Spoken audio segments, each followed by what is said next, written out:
নমস্কার বন্ধুরা, বাঙালির রান্নাঘরে সবাইকে স্বাগত। আমরা বাঙালিরা কিন্তু খুব খাওয়ার পেটুক। এই গরমে তবু আমাদের দুপুরের পাতে মাছ মাংস একটু লাগবে।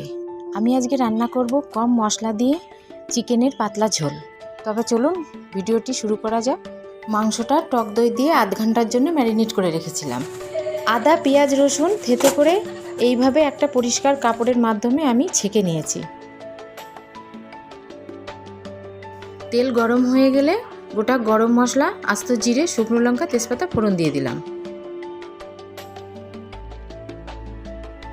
এইবার দিয়ে দেব আদা, পেঁয়াজ, রসুনের রসগুলো, লঙ্কার গুঁড়ো, হলুদের গুঁড়ো, স্বাদ মতো নুন, একটু চিনি, টমেটো, এগুলো দিয়ে নাড়তে থাকবো। এই মশলাটা আমি 5-7 মিনিট ধরে নাড়তে থাকবো। এটা আমি এবার বেশ খানিকটা সময় ধরে নাড়তে থাকবো। এবার দিয়ে দেবো ম্যারিনেট করে রাখা মাংসটা। এইভাবে মাংসটা কিছুটা সময় নাড়াচাড়া করব। এইবার দিয়ে দেবো কয়েক টুকরো আলু।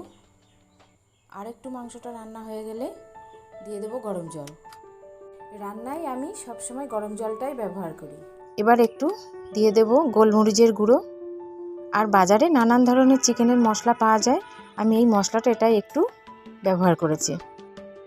এবার একটু ভালো করে নাড়াচাড়া করব।